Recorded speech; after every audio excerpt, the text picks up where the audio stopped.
ত্রিপুরার সমস্ত চাকরি প্রত্যাশী ভাই বোনদেরকে স্বাগত জানাচ্ছি স্টাডি জব ত্রিপুরা ইউটিউব চ্যানেলে। আজকে আমরা আরেকটি বিশেষ গুরুত্বপূর্ণ ইনফরমেশান নিয়ে এসেছি। ইনফরমেশানটা খুবই ভালো, গুড নিউজ। কারণ আগামীকাল মাননীয় মুখ্যমন্ত্রীর হাতে, ভাগ্যবানদের হাতে অফার বিলি বন্টন করা হবে, অর্থাৎ মাননীয় মুখ্যমন্ত্রী নিজে আগামীকাল অফার বন্টন করা হবে। ডেটটা রাখা হয়েছে 26 আগস্ট 2025। অফার যেখানে বন্টন করা হবে অ্যাড্রেসটা হলো প্রজ্ঞাভবন 1 নম্বর হল আগরতলা। পাশাপাশি মাননীয় মুখ্যমন্ত্রীর বক্তব্য অনুযায়ী আগামী ডেটগুলোতে আরও কিছু যে চাকরি প্রসেসগুলো আটকে আছে সেগুলো অফার বিলি বন্টনও করা হবে এবং উনি লেটেস্ট আপডেট দেবেন কালকে যে এখন পর্যন্ত 2018 সাল থেকে 2025 সাল পর্যন্ত কতটা চাকরি অফার বিলি বন্টন করা হয়েছে। আশা করছি আমরা সংখ্যাটা 20,000 পার হয়ে গিয়েছে। ওনার বক্তব্য থেকে আমরা জিনিসটা একটু স্পষ্টভাবে জানতে পারবো। অর্থাৎ কালকে বিরাট বড় একটা অনুষ্ঠান হচ্ছে প্রজ্ঞাভবনে, সেই অনুষ্ঠানের মাধ্যমে মাননীয় মুখ্যমন্ত্রী অফার বিলি বন্টন করা হবে এবং চাকরি পাবকদের বলা হয়েছে উত্তর ডেটে উত্তর লোকেশনে পার্টিকুলার যে সময় দেওয়া আছে ওই সময় পৌঁছে দেওয়ার জন্য। যারা অফার পাবে তাদের যদি নামগুলো আমরা দেখার চেষ্টা করি, কৌশিক দত্ত, সুমনচন্দ্র দাস, প্রণব ভৌমিক, কৃষ্টি সরকার, অপ্রিতা ভট্টাচার্য, দেবজিৎ ভৌমিক, সুস্মিতা মজুমদার, সত্যদ্যুতি চক্রবর্তী, অভিষেক চক্রবর্তী, মৌমনা দাস, তারপর সত্যয়ন চৌধুরী, দেবায়ন ভট্টাচার্য, দিয়া সাহা, সুব্রত চৌধুরী, সপ্তদীপা দাস, সন্দীপা রয়, সঙ্গীতা দাস বৈদ্য, সৌগত ঘোষ, দেবজিৎ দাস। এরকম এই লিস্টটা অনেক বড়, আমরা লিস্টটা পুরোটা দেখছি না, আমরা ভিডিওটা বেশি বড় করছি না। লিস্টটা দেখে অফার বিলি বন্টন করা হবে। প্রথমত টিপিসির মাধ্যমে নিয়োগটা হয়েছে, টিপিসির মাধ্যমে এক্সাম ইন্টারভিউ বা এপিএস কর্মীর মাধ্যমে নিয়োগটা হয়েছে। যে স্কেলে অফারটা দেওয়া হবে, অফারটা হলো মেডিকেল অফিসার, গোফিয়া gazetted post, health and family welfare ডিপার্টমেন্টের দ্বারা এই অফার বিলি বন্টনটা করা হবে। অফার বিলি বন্টন সংক্রান্ত একটা লেটেস্ট যে বিজ্ঞাপন এটা রাজ্য সরকার শেয়ার করেছে, সেখানে বলা হয়েছে মাননীয় মুখ্যমন্ত্রী ডক্টর মানিক শাহ ত্রিপুরা সরকারের যে স্বাস্থ্য ও পরিবার কল্যাণ দপ্তরের অধীনে টিপিসি দ্বারা নিযুক্ত 45 জন স্পেশালিস্ট মেডিকেল অফিসার পদে নির্বাচিতদের অফার অফ অ্যাপয়েন্টমেন্ট আগামী 26 আগস্ট 2025 সকাল 10 ঘটিকায় প্রদান করবেন। অ্যাড্রেস হলো প্রজ্ঞাভবন 1 নম্বর হলে।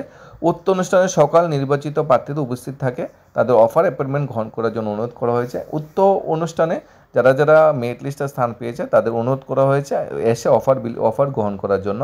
অবশ্যই ক্যান্ডিডেটরা তাদের গার্জিয়ানকে বা রিলেটিভসকে অবশ্যই এখানে সাথে নিয়ে আসতে পারবে।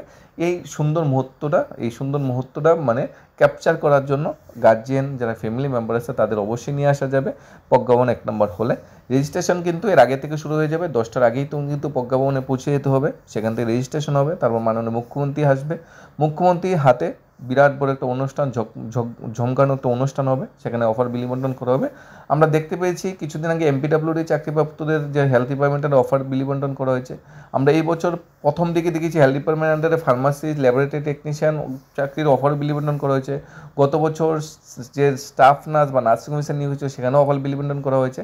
আবার ইদানিং 837 জন মানে নার্স সাপোর্টিং স্টাফ নিয়োগে বিজ্ঞাপন এসেছে হেলথ ডিপার্টমেন্ট থেকে সোফেদের আন্ডারে। অর্থাৎ হেলথ ডিপার্টমেন্টের আন্ডারে আমরা গত 1 বছর দেখেছি মাননীয় আমাদের স্বাস্থ্যমন্ত্রী তথা শিক্ষামন্ত্রী তথা আমাদের মুখ্যমন্ত্রী অনেকগুলো চাকরি অফার বিলি বন্টন করেছে এবং অনেকগুলো নতুন চাকরি প্রসেস শুরু করছে হেলথ ডিপার্টমেন্টে সুন্দর সাজিয়ে তোলার জন্য। কিছুদিন আগে টিপিসির মাধ্যমে বিরাট বড় একটা মেরিট লিস্ট বেরিয়েছে ডাক্তার নিয়োগের, সেখানে যদিও 14 নম্বর নিয়ে অনেকটা বড় মানে মিসআন্ডারস্ট্যান্ডিং সবারই হয়ে গেছে 40 নাম্বার নিয়ে, যদি এটা এপিএস করের মাধ্যমে পেয়েছে। যাই হোক, এই অফার বিলি বন্টন কিন্তু খুব শীঘ্রই করা হবে। আশা করা যাচ্ছে যে হেলথ ডিপার্টমেন্টটাকে মাননীয় মুখ্যমন্ত্রী খুবই সুন্দরভাবে সাজিয়ে তুলেছে এবং শিক্ষা দপ্তরটাকেও মাননীয় মুখ্যমন্ত্রী খুবই সুন্দরভাবে সাজিয়ে তুলেছে। একমাত্র আরক্ষা দপ্তর বা হোম ডিপার্টমেন্টে এখনও কিছু খামতি আছে, হোম ডিপার্টমেন্টটাকে আর একটু সুন্দর এবং ভালোভাবে সাজিয়ে তোলা খুবই প্রয়োজন। কারণ হোম ডিপার্টমেন্টের আন্ডারে কিন্তু রিক্রুটমেন্ট প্রসেসগুলি অনেকটা ঢিলে হচ্ছে, যেখানে পুলিশ কনস্টেবল দিয়ে 2 বছর লেগে গিয়েছে। হোম ডিপার্টমেন্ট বাদ দিয়ে যদি জেল পুলিশ ফায়ার সার্ভিসে দেখি সেখানেও অনেকটা সময় লেগে যাচ্ছে, রিক্রুটমেন্ট হচ্ছে না। স্পেশাল এক্সিকিউটিভ প্রায় 3-4 বছর চলে যাচ্ছে। অর্থাৎ আরক্ষা বা হোম ডিপার্টমেন্টের নিয়োগগুলো নিয়ে একটু মানে নেগেটিভ ওয়েতে আছে, একটু পজিটিভ ওয়েতে গেলে সেই দপ্তরের নিয়োগ রিক্রুটমেন্টগুলো খুব শীঘ্র কমপ্লিট করা দরকার এবং সেখানেও ভাগ্যবানদের চাকরির অফার বিলি বন্টন করা দরকার। এখানে 45 জন শুধু মেরিট লিস্টে স্থান পেয়েছে তাদের তো অফার বিলি করা হয়েছে, কিন্তু অন্যান্য যে চাকরি বিশেষ করে স্পেশাল এক্সিকিউটিভ বলি বা জেল পুলিশ ফায়ার সার্ভিস বলি, এই চাকরি যখন অফার বিলি বন্টন করবে সেখানে কিন্তু সংখ্যাটা শত হাজার যাবে। অর্থাৎ সেই চাকরি অফার বিলি বন্টন করা হলে ম্যাক্সিমাম সংখ্যক ক্যান্ডিডেটটার হাতে অফার যাবে, ম্যাক্সিমাম সংখ্যক পরিবার একটু হাসির পাবে, একটু আনন্দ উপভোগ করতে পারবে এবং ছেলেমেয়ের জীবনটা আরেকটু স্বচ্ছন্দভাবে কাটাতে পারবে যখন এই চাকরি অফার বিলি বন্টনটা তারা পাবে। সবাই ওয়েট করছে, সবারই একটা আশা প্রত্যাশা যে আমরা যে রিক্রুটমেন্ট প্রসেসে অংশগ্রহণ করছি ওইটারও যাতে খুব শীঘ্র অফার বিলি বন্টন করা হয়। খুবই তাৎপর্যপূর্ণ বিষয় হলো এই যে ডক্টর নিয়োগের যে অফার বিলি বন্টন করা হবে, এই অ্যাডভার্টাইজমেন্ট এসেছিল 2025 জানুয়ারি মাসে। অর্থাৎ এই বছরই অ্যাডভার্টাইজমেন্ট, এই বছরই এক্সাম, এপিএস কোড বা ইন্টারভিউ, এই বছরই রিক্রুটমেন্ট, এই বছরই মেরিট লিস্ট, এই বছর অফার, এই বছরের চাকরি।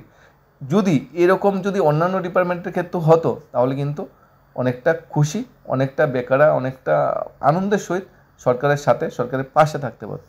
ধন্যবাদ সবাইকে। Study job Tripura YouTube channel.